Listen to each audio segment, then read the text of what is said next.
back. Yes, we are back. This is the T. Phillip G. and Shadow podcast show. That's right. We are back, and this is show number 5. I know you missed us. Show number 5, and we are delighted to be back on our podcast shows and our video YouTube shows. And as you can see, we have in this studio again Shadow. Say a few words, Shadow. You will upload this video.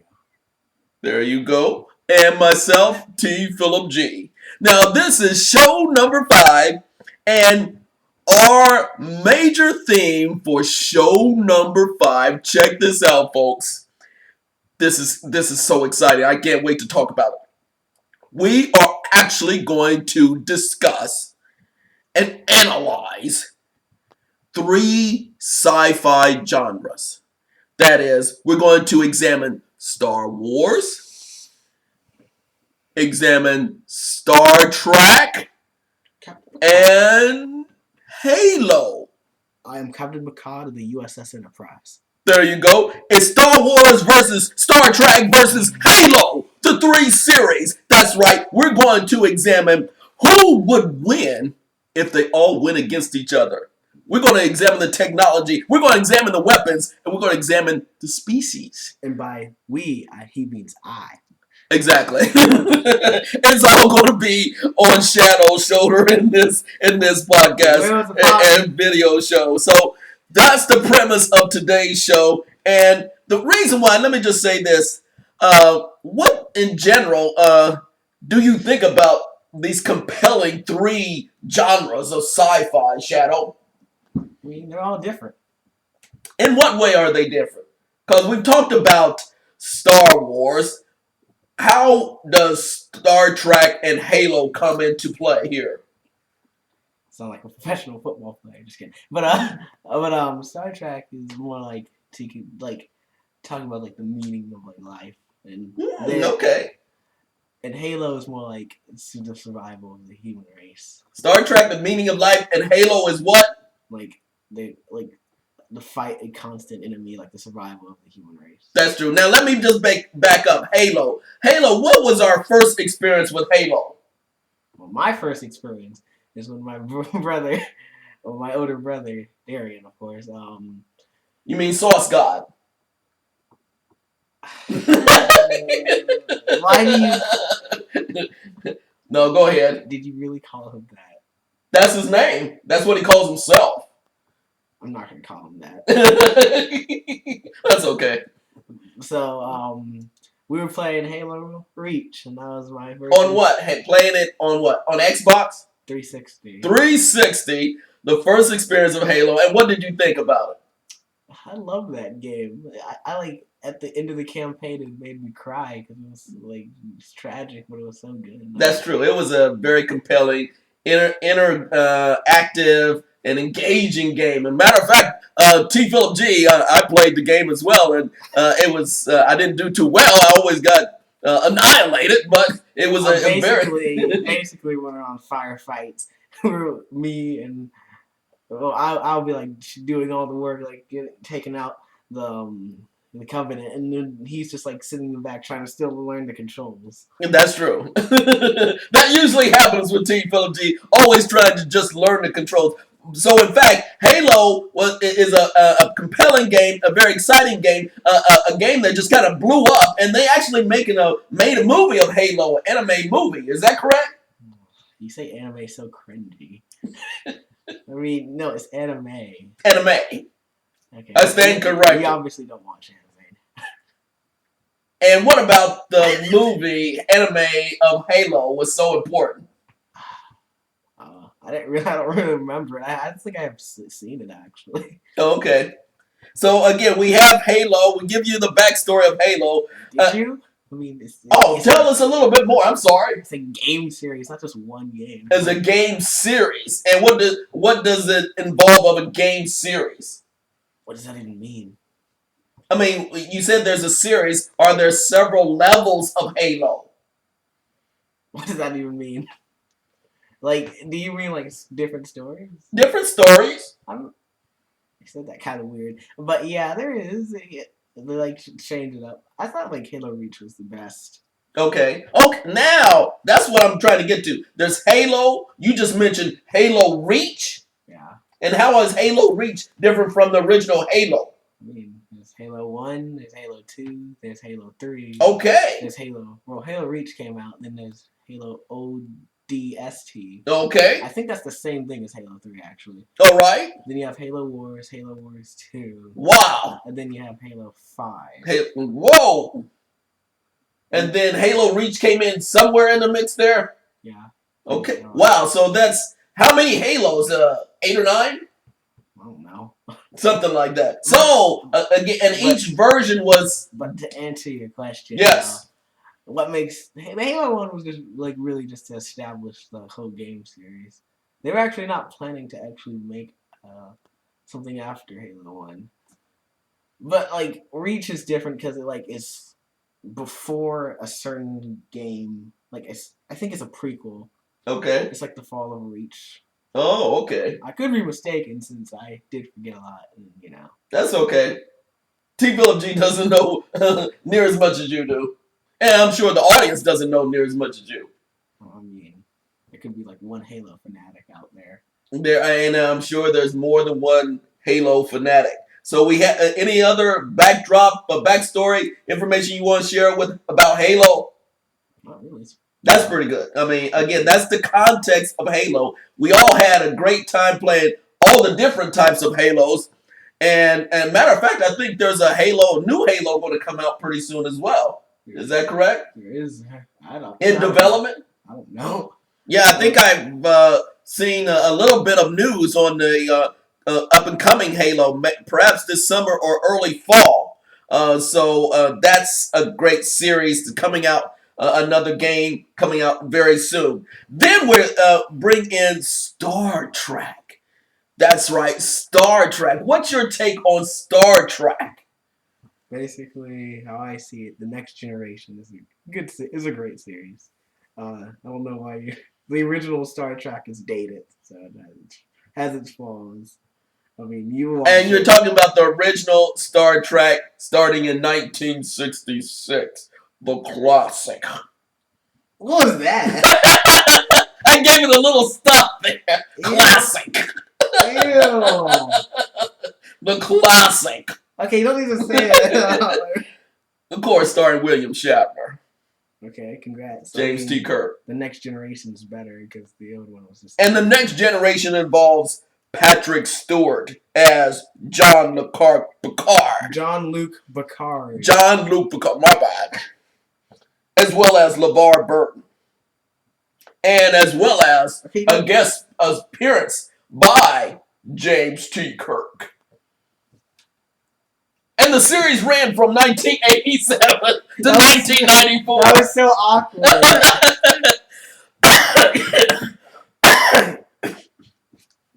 And also, there's the movies too, which I didn't see any of them. That's true. Well, I did see a couple of older ones of the Star Trek. So what's so special? And, go ahead, Shadow. On what? On Star Trek.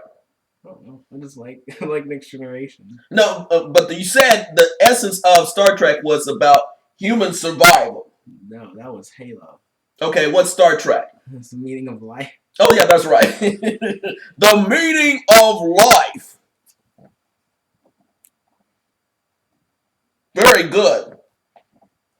I'm just taking notes here because I want to make sure I'm getting this right. I'm taking notes and learning from Shadow right on the spot. Did you hear me writing on my pad here? The meaning of life. I love it. It's kind of sad. Well, in fact, can I say a few words now, Shadow, about Star Trek? It's your podcast, not mine. It's our podcast. What are you talking about, Shadow? What is that?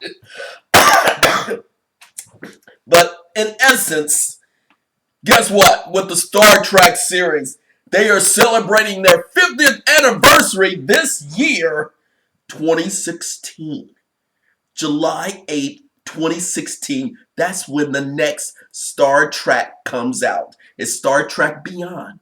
And it's a bit different from the previous movies. This is directed by Justin Lin, and they're going to discover new planets, go against completely different new enemies, and it's going to be. And the director is also the director of Fast and Furious, the Fast and Furious series. So expect Star Trek Beyond to go beyond expectations. You're gonna call static with the mic. So let's get back to the premise of our show. In comparing Star Wars, Star Trek, and Halo, what would happen?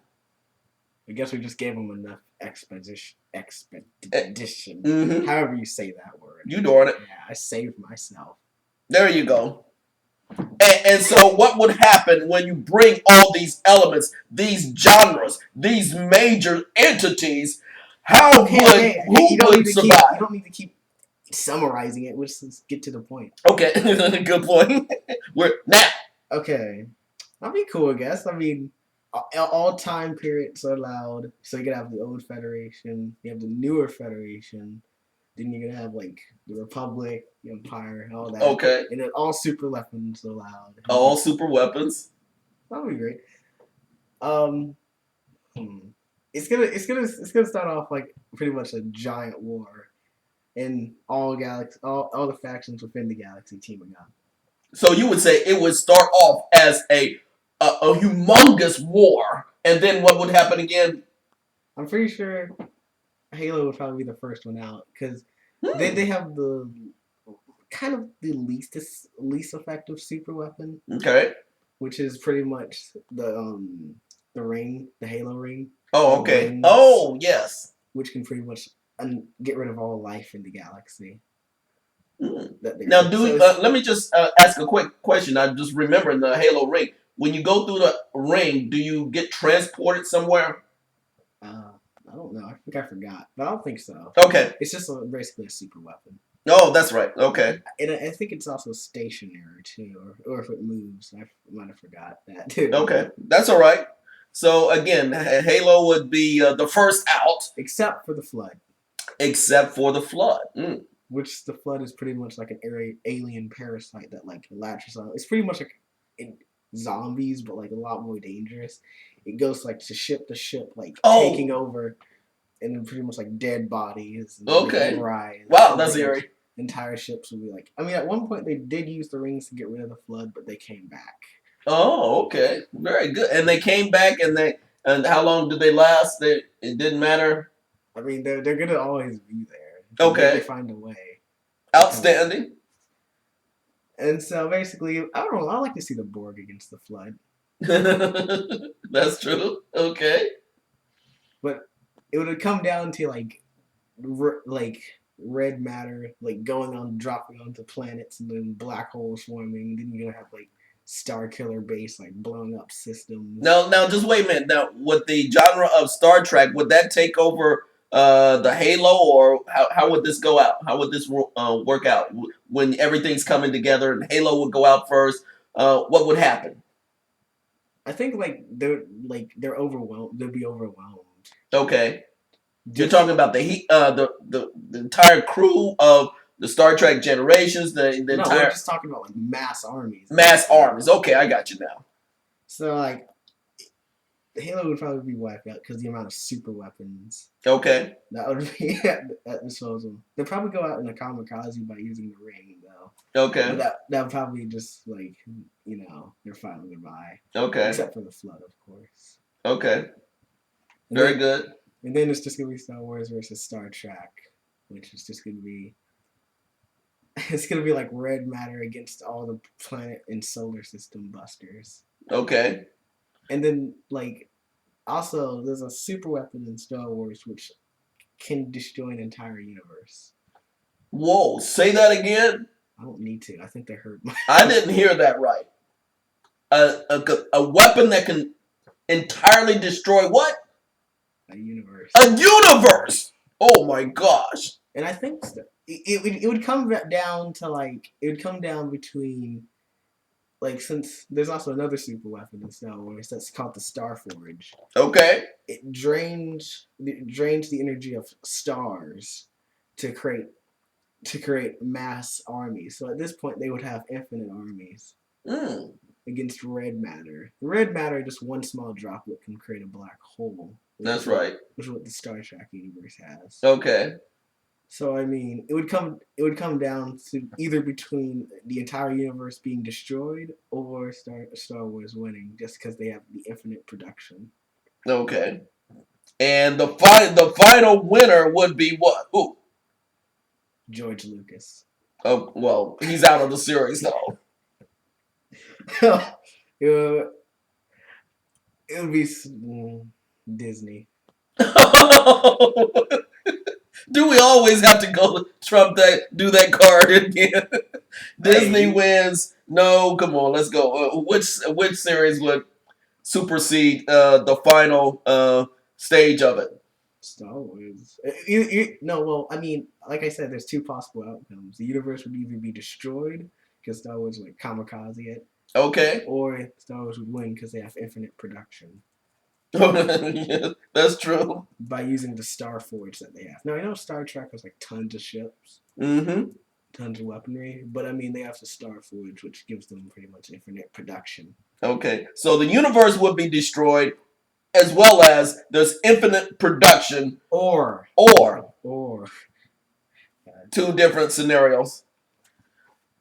Very good. So again, it would be a challenge just to get all of this together, but in the mind frame of just the conceptualization of these three genres coming together, it would be a massive war. And would there be a? Here's my final assessment. Would there be a new species at the end of all of this? Because you said one, would the universe be destroyed, or infinite production? Who's going to be left, well, I and mean, what is going to be left? okay. There's actually a third option. Oh, and that okay. is the flood taking over. That's right. I think you mentioned that earlier. They can like shoot spores out of like the ships that they took, and they can pretty much like they can just keep doing that. And you also have like the Borg; they can like assimilate ships. So Okay. it's gonna be like two hive mind going against each other in a way. Mm. So I think the flood has a small chance though. I mean, I don't think they would. Like I think if the flood was starting to win, the universe would be destroyed at that point. Okay. So I mean, what do you mean new species? I'm talking about a new species where a potential entity and element would survive that it would it look like us? Would it look like something completely different? Because that's what Star Trek is always promotes the discovery of new species, new human elements, as well as Star Wars always discovering new universes, and you see all different types of species. No. So would there be a new species at the end of all of this? Hold up, Star Wars is not necessarily about exploration like how Star Trek is. It's mainly about giant space battles and morality. Okay, and my question is, will there be some final or element of a species that dominates or exists or I mean, survives? like I said, it would be the third option if that was the case, and that would be the flood being the species that would take over all three galaxies. Okay, and describe the flood. I did. I know, but describe it in practical layman's terms. Sad. Yeah. It's an alien parasite. I didn't hear that. That can take over people's dead or living bodies. Ooh, an alien parasite. Wow. I didn't hear that before. I didn't. Correct? So the flood is an alien parasite that can take over living or dead entities. Is that correct? Yeah. And it can take over ships too. And it can take over ships. So again, that's a great possibility. You getting ready to say something? Go ahead, Shadow. I guess so. It would have to come down to Star Wars versus Star Trek because Star Wars would have like it has like tons of super weapons if you really look into it. I mean, I know I'm using some Legends content, but I mean, I'm just allowing all content to be allowed. So, Okay. So I mean, it would. I mean, what like you have like red matter, like drops of red matter, just planets being completely destroyed and eradicated. Then you have like both Death Stars working like you have both Death Stars blowing up planets. Okay. You have Star Killer base, and then there's also another super weapon that can like in Star Wars like called Center Point Station, which I think of what it does is it pulls a ship or fleet of ships out of hyperspace and tears them apart. Oh, wow. That's tragic.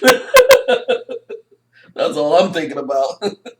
So, in essence, what 3 different scenarios? The universe is destroyed, infinite production, and there's also the flooding taking over. Which would be more likely? Which would be more likely. Wow. I would have to agree with you right there, Wait, what? Shadow. I didn't say anything. I said I was referring to if you were asking a question as if which would be more likely of the scenarios. And I'm agreeing with you. I didn't say an answer. Okay, what's your answer? Probably infinite production. Because Star Wars would have that. I mean, there you go. They can build world devastators. And that's also another super weapon, if you didn't know. World Devastator is pretty much like imagine like a box almost like with a vacuum cleaner into it. Gotcha. And it can like pretty much suck up worlds and like produce tons of TIE fighters or TIE ships. So it pretty much like devours a planet, like and produces. So your selection is infinite production of what? Of any ship. Of any ship. I mean, there's so many super weapons. It's just ridiculous. There you go. That is the show number 5, Star Wars versus Star Trek and Halo. This is Team Phillip G and Shadow. We've given you a potential scenario if these 3 genres come together and what's going to happen to the universe and all universe. So there's our take. There's Shadow's take on what would happen. What do you think? Give us a buzz. Give us a like. Give us a subscribe for the Team Phillip G and Shadow podcast show. This is Team Phillip G, and this is some serious shilling right now. Like, like, geez, you have to shill some more about our channel. Thank you, Shadow, with your expertise on show number 5, Star Wars versus Star Trek versus Halo. See you, everybody.